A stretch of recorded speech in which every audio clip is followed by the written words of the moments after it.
If you're planning your first Camino de Santiago, there are some mistakes that I would love to see you avoid that I made myself.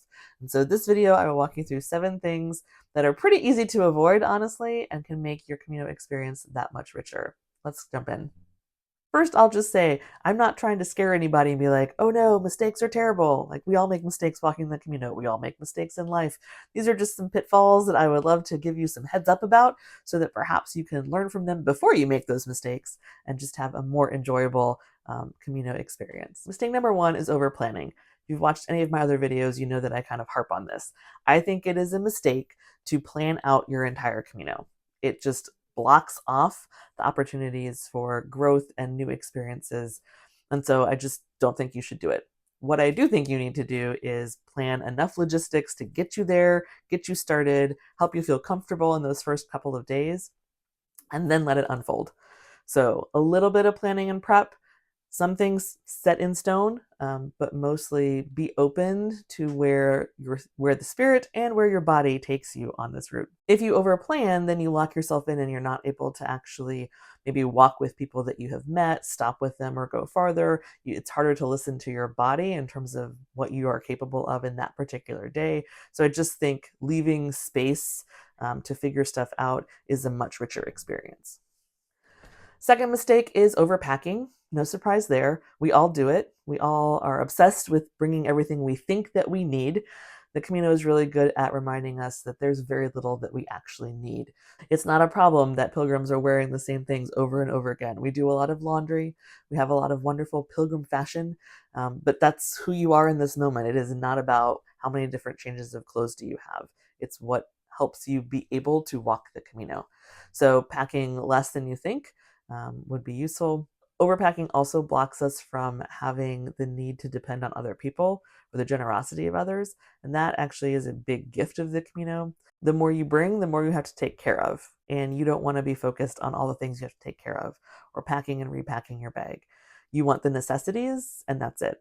So really consider what the necessities are, but also understand that you will figure out what the necessities are as you walk the Camino. So everyone brings too much stuff, even those of us who did a lot of research beforehand. The third mistake would be judging other pilgrims. This one can be tough because often we either don't recognize that we're doing it or we think that it's justified in some way, but everyone is walking their own pilgrimage. There's not a single right way to be a pilgrim on the Camino. If someone is sending their luggage on ahead every day so that they can continue to walk, that's great. If someone needs to take a bus because they got an injury and need to take a couple of days of rest, totally fine. If someone is not staying in albergues but they're booking everything, still a pilgrim. Some people are really communal and really want to talk to everybody, and other people just want to walk in silence or alone. All of these things are okay.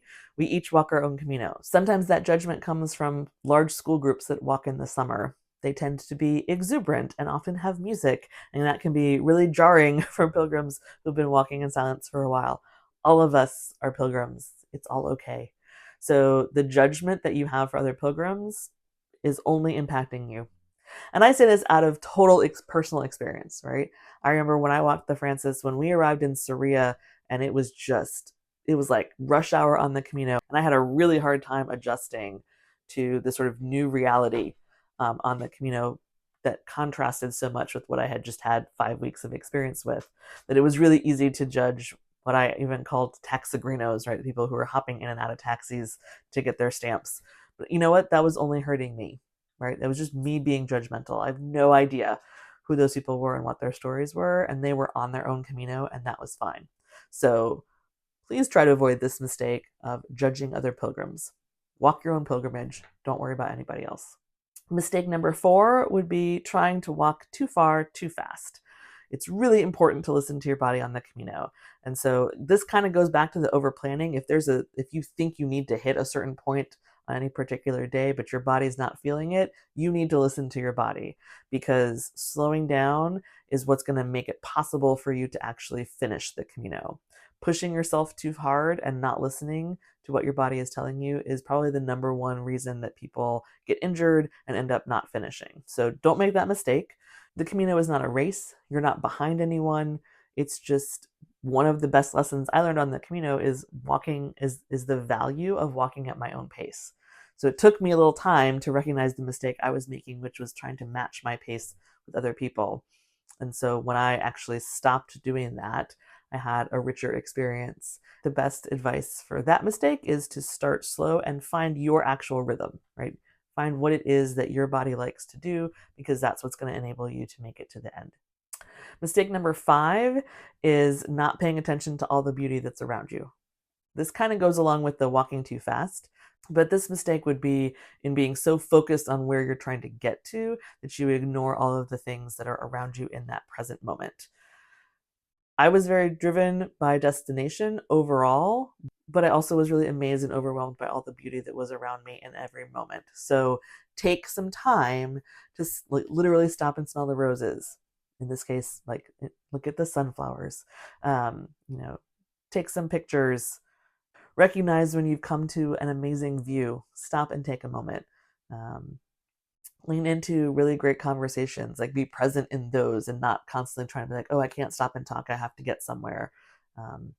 Just being really mindful of what's happening in the moment will again give you such richness to this experience. It is one of the blessings, or if not the blessing, of the Camino, right? That walking slows us down.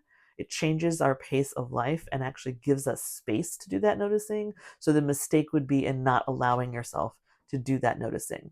Mistake number 6 is thinking that there is some kind of right way to walk the Camino. There is no right way to walk the Camino. There is no perfect plan. Again, this kind of goes back to the judging of other pilgrims, but like, the judgment doesn't make any sense because there's no one way we're supposed to walk. You walk the Camino the way that you walk the Camino. In terms of right ways versus wrong ways, I mean, the only big question is, are you trying to earn the Compostela? And if you're trying to earn the Compostela, there are a couple of things that you need to do, but even that doesn't mean it's the right way or wrong way to walk the Camino. So I've always wanted to earn the Compostela, and so I've always followed those rules, but that's just, you have to walk the last 100 kilometers and you have to get 2 stamps in your credential every day. That's it. Those are the basics. There's nothing else. There's no other right way to walk a Camino. So don't get caught up in this idea of perfection. I think I was guilty a little bit of this when I was doing planning for my first Camino. And one of the things that I want to offer people as a way to get out of that, they do have a free Camino reflection guide that's linked in the description below. That's just a set of 10 questions to kind of help you think through, as you're planning your Camino, as you're thinking of going, sort of spiritually and mentally preparing for it. So it's not physical preparation. It is reflecting on, why do I want to go and what sort of expectations do I have? And that's really connected to this mistake. And then I don't want people to think that there is a right way to do it. I want you to figure out what is your way to walk the way. Yeah. Which leads me to mistake number 7, which is talking yourself out of going. Don't do that. Don't do that. If something in your heart is calling you to the Camino, if however you have found this, whatever it is that has planted this seed, like, listen to that and don't let anyone talk you out of it. You can do this, right? It may or may not look like what other people's Caminos look like, but it is possible. There are people who walk the Camino over years in different stages.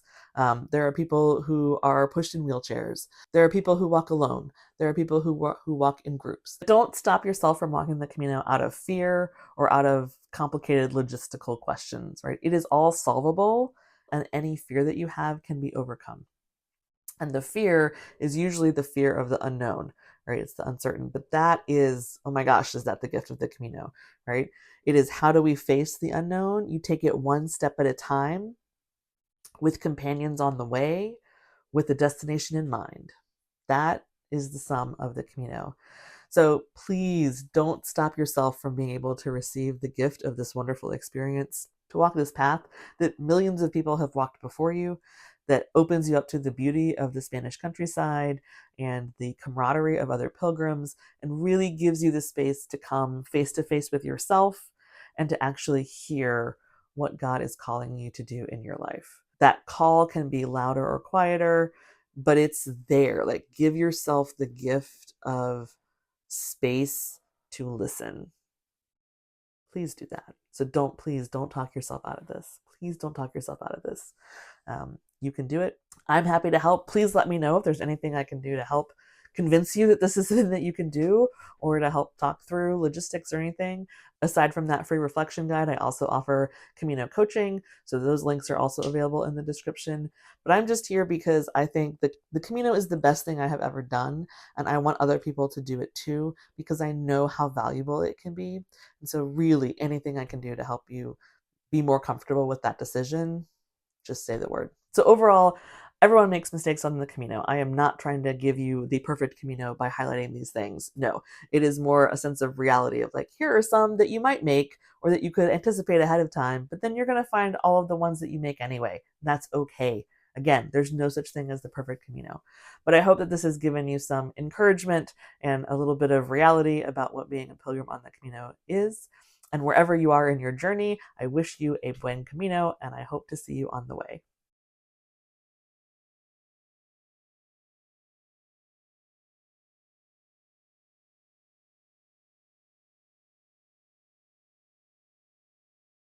I have nothing else to say about this.